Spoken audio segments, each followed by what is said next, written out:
Lehenga iron చేయడం నిజంగా కష్టమా? హాయ్ గైస్, ఇది లాస్ట్ వీడియో కంటిన్యూషన్ అనమాట.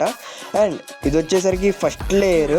సో ఫస్ట్ లేయర్ కాటన్ ఉండిద్ది కాబట్టి పెద్ద ప్రాబ్లం ఉండదు. బట్ నెక్స్ట్ లేయర్స్ అయితే చాలా జాగ్రత్త చేయాలి. టెంపరేచర్ చూసుకోవాలి, నీట్గా బ్లీడింగ్ వైజ్గా రావాలి. ఎందుకంటే ఆ కింద లేయర్ వస్తేనే పైన లేయర్స్ స్టడీగా వస్తాయి. ఇది వచ్చేసరికి నెట్ చాలా జాగ్రత్తగా చేయాలి, ఎందుకంటే కాలిపోతాయి కొద్దిగా అటు ఇటు అయినా. ఇది వచ్చేసరికి ఫైనల్ లేయర్. ఇది వచ్చేసరికి ఇది కూడా కాంప్లికేటెడ్, ఎందుకంటే క్విల్స్ ఉన్నాయి కదా సింగిల్ అవి చాలా చిన్నగా ఉంటాయి మినిమల్గా. సో అవి పోకుండా ఐరన్ అయితే చేయాలి. సో చాలా రిస్కీ పని ఉండిద్ది డ్రై క్లీనింగ్ అంటే, నార్మల్గా ఏమి ఉండదు. You ain't stopping me. Step aside, motherfucker. I said, let it breathe, going on a spree. You just set me free. VIP walking easily, so casually. No PG, locked in mentally. That's a guarantee. Talk to me.